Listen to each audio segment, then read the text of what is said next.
Sup Frosties. So recently, Tilshik, I'm very bad at pronouncing anything, so I'm not going to try it again, posted on gatekeep with a poll asking, what's the most fun class to play in Frosthaven? And naturally, I am absolutely attached to information gathering. KRPG moved it and aggregated the data and posted it on Reddit. There's been a few discussions on it, and ultimately, if anyone knows me, they know my number one favorite thing in the world is vanilla oat milk lattes, because I'm incredibly, I'm a stereotype at this point basically, but also my second favorite thing is tier lists. So you know what I did? I took these data points, converted it into a tier list, and let's talk about what the community thinks is the most fun and the least fun classes. And one thing that really stands out is one of the classes is in the bottom tier on its own. So let's dive in.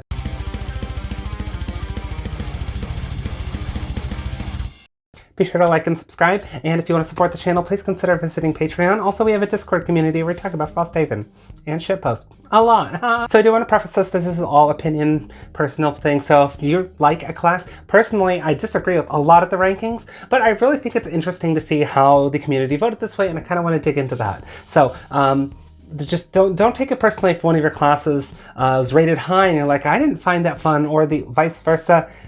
So everyone's going to find it differently. It's just interesting to see how the community placed everything. I'm going to take the aggregated data and move it into these 4 data points here, or 5 data points, and then everything below it's me on that point. There's only one character that falls below that point, and it's actually notably below the 3.4 mark. So especially on data collection like this, even small numbers actually make a huge difference. Although keep in mind, we do have a pretty bad standard deviation because some of these have like fewer than 30 votes, and some of them have over 140, so there's really no consistency here. So it's a pretty small poll, and it doesn't really mean much, but still, I'm going to turn it into a list. So instead of digging into the visualizations and explaining the methodology for this and basically all that, let's just actually dig into it and explain all the classes. So I will start with the starters. So if you want to, I will preface each segment by adding a little window for you to click away if you don't want to hear that class talked about. And I'll start with the starters, so if you just want to be spoiler-free, you can literally skip to that section before I move on to the locked classes. Also, if you just want a visual, just check the description. I'll just add an image of that there. First, let's talk about the Blinkblade, S tier. Now, I actually think this is interesting because, personally, I think the Blinkblade would normally be a little too complex, that people would find it frustrating and dip out. I personally was not a giant fan of the Blinkblade, even though it's not a bad class. I think it's one of the stronger ones. Certainly, in my opinion, the strongest starter. It's kind of not my style, but I do see why it could be fun, specifically the Nova/Burst build. If you take a look at what you can pull off in that, just like the amount of damage you can do. People love, if we've seen anything from Gloomhaven and how the community voted on which one of those were most fun, we clearly see that the things that people are able to, I want to do lots of damage, that just won the fun. Even some of the more powerful classes that were a little bit more of a support role deviated lower a little, just because people don't like support as much, I guess. People are like spikes and just want to do lots of damage. So it's not surprised that Blinkblade, once you can pull out all those persistent abilities to say the next 3 times, do it twice, the next 4 times play 3 cards, all those. So playing a bunch of cards and then doubling all the fast effects and stuff, and just watching as haha, look, I murdered a whole room. Yeah, that's probably fun. I mean, it is fun. There's no probably about it. That's super fun. So I don't knock it, but it's just basically set this thing up and just do a bunch of damage and burn out, which I can see the appeal. Next one's the Deathwalker at B tier. So the Deathwalker being in the middle makes, in my opinion, a little bit of sense. I do think the melee build, in my opinion, is a little bit more fun. It's a little bit more dynamic, a little bit more risky. You just get up in the face with a squishy character. It kind of reminds me of the Mind Thief, except the Mind Thief was very broken and you could stun your way into safety. This one doesn't really have those outs, although you still have that non-loss invisibility at level 4, which I personally think is amazing, especially if you're going for the melee build. But ultimately, I can see how it's kind of the middle. I think a lot of people don't like the setup of getting the shadows in place, or maybe they just don't like getting shadows out. It does have a little bit more momentum. They do have some really big burst turns, but I personally think that I can see why they rated it lower. Although I initially wasn't very high on the Deathwalker, I changed my mind through testing, and partway through playtesting, the Deathwalker actually became my second favorite starter. Banner Spear dropped from 1st to 3rd in the process, but is still one of my more favorite classes. Speaking of Banner Spear, so Banner Spear is at the bottom, the only person in the D rank. So I don't I understand it. I personally think this is because the Boneshaper does rely a bit on communication, and I'm wondering if I hate keep having to say it. I know I said it in one video, even titled it that, but like, it's a skill issue. It's all it is. Like, seriously, communicate. This class is not that bad. It's fun. It's fun to get things, let them lock into place, because that class actually has very good potential. I personally think it outpaces the Drifter once you get to mid-levels, and it's very competitive. But at the same time, I think you do need to rely on your allies to be in specific places. And if you have a group that does not communicate, or if you aren't, you know what, it's... bad groups are gonna struggle with this class. It's really, I'm so sorry. Please forgive me. Drifter, also B tier. This actually surprises me because in general, people like big damage. So I'm surprised the Drifter was just in the middle. Maybe it's because the mechanics are very basic and people thought this was nice, but it wasn't super fun. Maybe that's it. I'm surprised. I thought the Drifter would be higher. I personally think it's fun. I think that when you let yourself do it a little more, where you're like, let's not just balance one or two. Honestly, anyone who's just balancing only one persistent with the Drifter is a coward. But two's fun. But 3 or 4, that's where you sort of really get into the beat of it. I personally think that's like one of the more fun ways to play, because you are absolutely going to let some of them fall off, or you're going to have to try very hard to keep them all on. And you don't want them to come off. Pardon me, my brain is wired the wrong way. I'm so sorry. But you don't want them to fall off, because you want to keep them up as long as possible. So I can see why some people maybe tried that and then thought it wasn't fun because they couldn't figure out, or they just stuck with 2 and then maybe the gameplay gets repetitive. So I can kind of see why it's in the middle tier, but personally I think there's knowing when you can gauge yourself to play which persistent when. I personally think it's just so much more rewarding, and I thought it would be rated higher, but maybe that's just me. Geminate is in the C tier, barely. Geminate, it's such a big fall off from Geminate to Boneshaper. So the Geminate is close to the other classes in this tier, but I can kind of see it. It's got a lot of complexity where you I mean, really, I don't think it's super complex, but I get it, because you have to like reliably, you have to know you're going to play losses, and you have to know when to play them, and that's how you get experience. And then several of them require form swapping. There's definitely some things about this character that probably people aren't going to find as fun. Personally, my experience with it, it felt fine. I thought the complexity was a little overhyped, in my opinion. I didn't think it was that bad. I mean, clearly we have different opinions on like levels of proficiency, but yeah, I guess I didn't think it was going to be that low, but I guess I'm not surprised. This little bit of complexity without like having the giant burst turns the Blinkblade does probably is why it's so low. Boneshaper A tier, I'm surprised on this. Usually summoning classes are a little bit more maligned, and I don't know, I thought this would be just a little bit too complex because it requires a little bit monster knowledge. Cool. It requires a little bit of knowledge of monster behavior. So I personally thought that people would maybe rate this lower, especially because the class also has setup turns, and like there are turns where you effectively are doing nothing, but your like guys are taking hits. And I thought that this would be rated lower because of it, but maybe people just like, hey, my bone shake brings all the skeletons to the earth. Please forgive me. I don't know why I said that. Anyway, people just like raising the dead or something. I think maybe it's just really thematically fun. I think mechanically people might struggle with it a bit, but I'm pretty sure the people who did like it really liked it, and its theme is on point, which is probably why the Drifter might be so low, because the theme is kind of just there, barely. It's barely held together. It's like, here's a cool mechanic, but we really didn't flavor it much. So I think class flavor adds a lot to why this got into the A tier. So that's all the starters. So if you just want to stop here, just leave a comment. Say which one your favorite starter is, and do you agree with where it's ranked? So just let me know, or maybe are you surprised at the ranking of a starter? I am too, but let me know in the comments below. So we're going to get into the locked classes now, and I don't really have a sorting order, so I'm just going to start from the top of the tier list and go down. So the kelp is the stab crab. So the stab crab is the king of Frosthaven. Fun.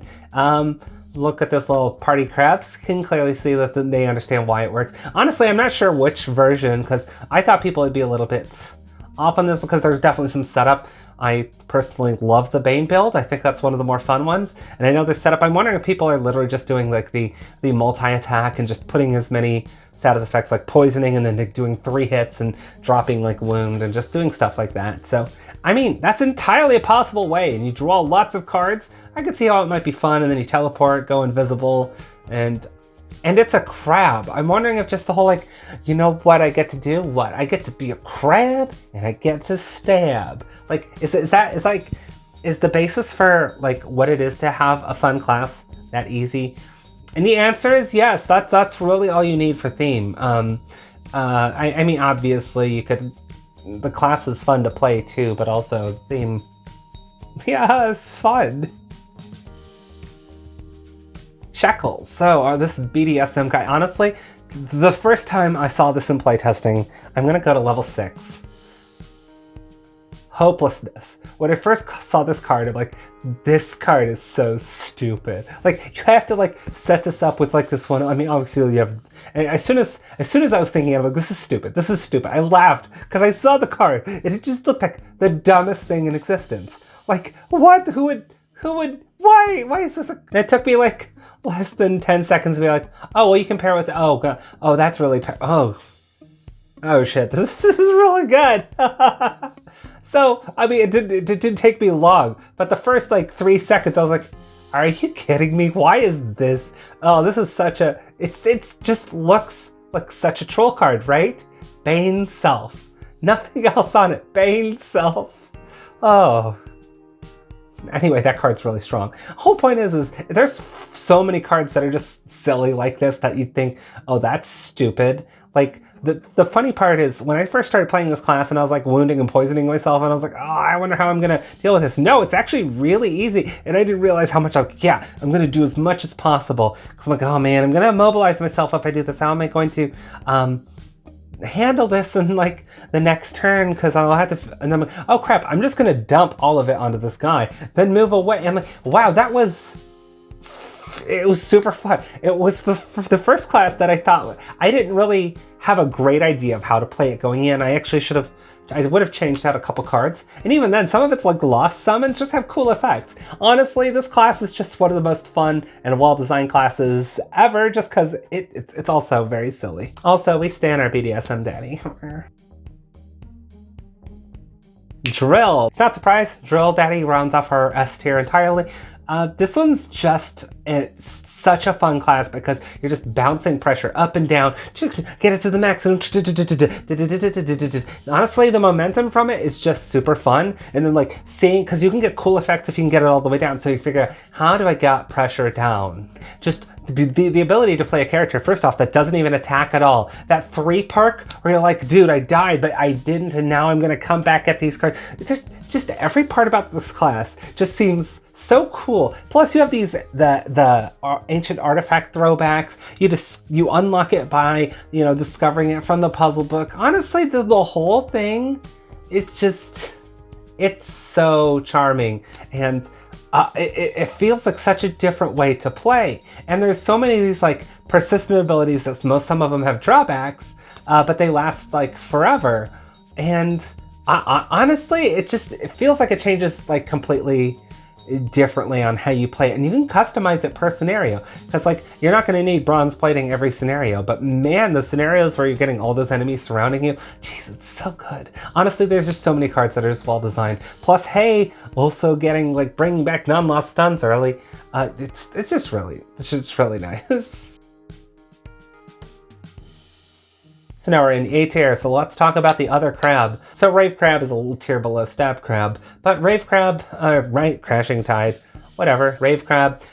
This one I personally thought was going to be rated higher because I love the idea of like I put this tide in, and just watches you build it up. You don't actually need to like drop 6 tides per rest, or you're probably only going to do that the first time, but whatever. You don't need to drop 6, 7 tides per rest. Probably not going to do that consistently anyway, but like, just getting that, and then like, first off, it's funny if you can get like stamina boost or like help to recover cards, because that last, once you've got all them all laid down and get all those buffs to play, is so huge, and that's so fun. But like, you've got like alternative, like the ability to focus on like placing water tiles, which I think you could probably get away with playing less tides and really take advantage of that situation, which is fine. But I thought that the tide build, where you just try to play as many of them as possible and become a mega crab, and then just do a long rest and then let it all wash away and do it all again, I thought that was more fun. I personally thought this was one of the more interesting things during testing, and I guess, I mean, sure, they rated it high. Honestly, this is one of the highest rated classes, so I'm probably just thinking I personally would have put that close. Okay, maybe it's right where it belongs, just because there's better. Honestly, there's too many classes I put in the S tier, but I definitely can see why this class is very loved. I'm not calling it Astral. I'm never going to call it Astral, okay? But the Infuser is what I would put higher up. This one's so fun. I honestly love the idea of like setting up these abilities, or having like abilities like, hey, I've got this, but I'm going to take a penalty to this range, or to the number of targets, or to the amount of move. And as a result, I can infuse these elements. And you can infuse multiple elements per turn very handily by taking weaker actions. And then when you take the weaker actions, you get to infuse stuff. So once you put those infusions in play and start stacking them, triggering those cool abilities, and then then completely ignore the weak actions. Then take the strong actions for the rest of the scenario, watches you with all those buffs in play, and now you just build the momentum up. Honestly, during playtesting, this was one of the most fun classes I've ever had to play in the history of from Gloomhaven, Frosthaven, whatever. So I totally put this in S tier. I'm not sure why it's not ranked S tier. I personally think I am going to attack the people. If you do not put this as the most fun, you're having fun wrong. That's all. That's all we're gonna say about it.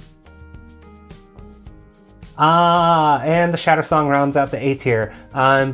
Here, the Shatter Song's really fun because this was not initially designed to be thrown into Frosthaven. It was a last-minute addition to say, hey, can we make more money than Kingdom Death? Although Kingdom Death clearly makes a really good amount of money off of pinup miniatures, which, you know, it'd be cool to be a pinup miniature.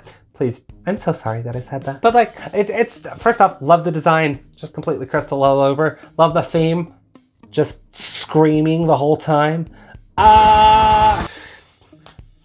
What a Chad. Although I think everything's on point here, the fact that it's very heavy support I think also probably contributes to the fact that it didn't get into the S tier.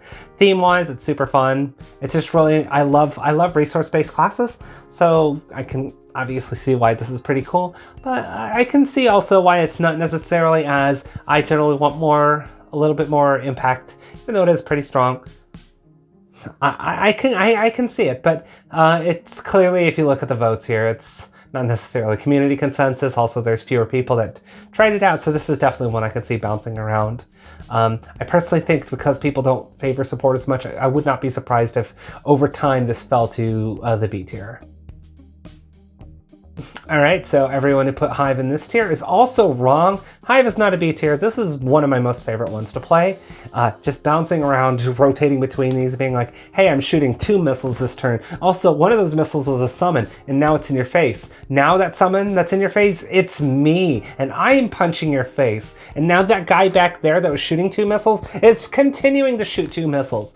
But now that I'm doing that, I'm going to drop my friend over here. I'm going to jump into them. So now that thing that I was just beating up on you is now a heal bot that just ran away and is now healing me for all the damage that I just took to do that. Meanwhile, the other guy is just shooting 2 bullets. Now I'm going to deconstruct that guy. The next turn I'm going to, next rest, I'm going to go over there, shoot that guy, and then I'm going to drop the missile shooter right there into the next room. There, become it, and start shooting multi-attacks.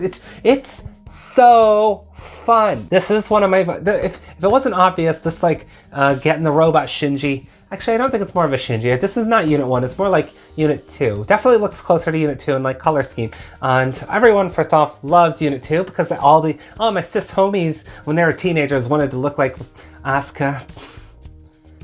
In hindsight, Probably not. You know, although she was kind of a bitch. Although she's better than Shinji. That's such a low bar. I'm going to stop talking about that and start talking about her favorite Gundam, the Hive. Anyway, ultimately, the way it plays is just ultimately off the walls.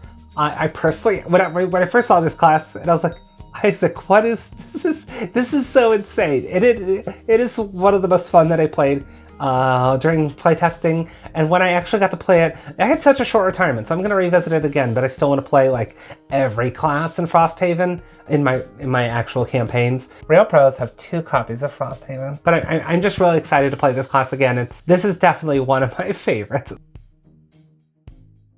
Fist. So I need to play the Fist more because I was pretty low on it initially. When I was first testing it, the initial versions were just bad. That's the way to put it. It was bad. Obviously, this new version is a lot better, and I can see why people would be super enthused about it. I personally think some of the card management, and I'm not really a big fan of 8 card design classes. I feel like you have to deliberately limit the options you can play.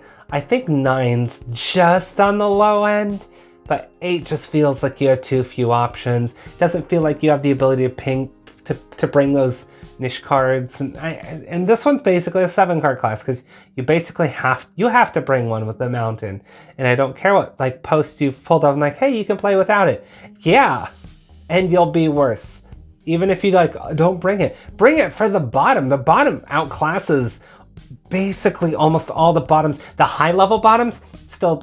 This one beats it. Of course, it's balanced that way because the top is basically mandatory to play the class. Regardless, I can still see how people might consider it fun because personally, you have a lot of elemental control. You get to punch stuff. There's ice you can drop. You can skate over that, especially with the perk. It's just ultimately a fun design class and concept, but you are going to be taking a lot of damage, but you are going to remove some of those annoying status effects. So I can kind of see how it rounds out the B tier. Ultimately, I'll give it another shot. I will. So now the first class in the C tier is the Pyro class. So these people are wrong. Alright, so this is probably why the Pyro class gets rated low, because you have these like mandatory backfire effects that are like, hey, I'm doing this cool turn, and congratulations, the next 2 turns you take a damage, or like the next like heals you take is gonna like blob, and then they like take active zone space instead of like you can't like stand potion those fun actions back. You have to like actually trigger those effects for the next X turns. So I can see the drawbacks. Honestly, I personally think that's a fun way to balance it because it's got some of these strong actions. Honestly, this class is, I thought it would be rated higher if only because this class is the strongest. This is in my opinion. This class was the strongest class in Frosthaven. I think it's probably pretty easy to get a consensus on that between people. Some people might be like, say like, hey, I don't think it's the strongest, and they're allowed to be wrong. I'm just kidding. Everyone's allowed to have their own opinion, and certainly some people can have. No, they're wrong. This is the most powerful class. I'm surprised people rated it in the C tier. Snowflake. So we're going to like take a look at this comment. Stop the Snowflake hate. Absolutely. How is this rated low? Honestly, there's 2 classes in here that in this tier that I'm just going to, honestly, the whole tier except for the Geminate, I'm going to flip out about. What? This class is fun. You move enemies around. You can summon a snowcat and you can pet the snowcat. You can give the snowcat a cute name. You can say please, like, and you can walk it along on a leash and say, this is the cutest little thing. The snow dancer is super fun. I think it's also lower rated because it is heavy support. But also, I think there's a little bit of complexity to the idea of like, I'm going to try to infuse ice, do some damage, and just like you create a cycle of that while pushing enemies away, knocking them so far, some of the effects that can move them in places where they A, don't want to be, or B, so far away that they effectively lose a turn to get out of the long push effects. Or multi-push effect. Especially given how cluttered some of the scenarios are, it's really easy to use those pushes and pulls to your advantage. So I guess I thought this would be rated higher, but support class, I don't know. Stop Snowflake hate. Trapper. This is a crime. This is a crime. First off, it's a Vermling. Vermlings are obviously superior to all other characters. And also it drops traps. Which is cute. It just litters the board. Honestly, you have to understand the irony of a rat dropping traps, right? Right, that's not lost on you. So yeah, this is definitely one of the most fun. You zone out stuff, you annoy your allies, but then they also be like, hey, but step on that one, that'll give you a bless. And they're like, oh, I love you so much. And I'm like, yay, I love attention. If it wasn't obvious, I love attention. So ultimately, I can see why the trap was rated low, because some people, it's a skill issue, okay? I'm so sorry. I know I've already said that. I've already said that. What's this video? But it's true. People do monster behavior. Also, you may have to kind of communicate with your group a little, like, hey, by the way, I'm gonna zone that area off. Like, oh, I expect it to be over there. Cool. Congratulations on dying. Oh, why did all the enemies attack me? Because they drew the card. Like, come on, you have to prepare for the. Why does, honestly, Gator, how come every time we play, like, listen to me, all right, 1-to-1. How do you constantly get surprised by what the monsters draw? Like, this can't be. You're even running your own solo campaign. You see the cards all the time. How are you constantly surprised? You have no excuse. We beat Gloomhaven together. We played other stuff. Come on. You gotta learn the game better, dude. So that's all of them. So here's the list. So what do you think of it? So which one doesn't deserve? Who is wrongfully in that tier? And where would you put them? Let us know in the comments below. Also, here's a nice visualization of comparing Frosthaven and Gloomhaven. Thank you. I don't know how to pronounce your name for the visual. So again, if you've gotten this far, please hit like. Hit the like right now.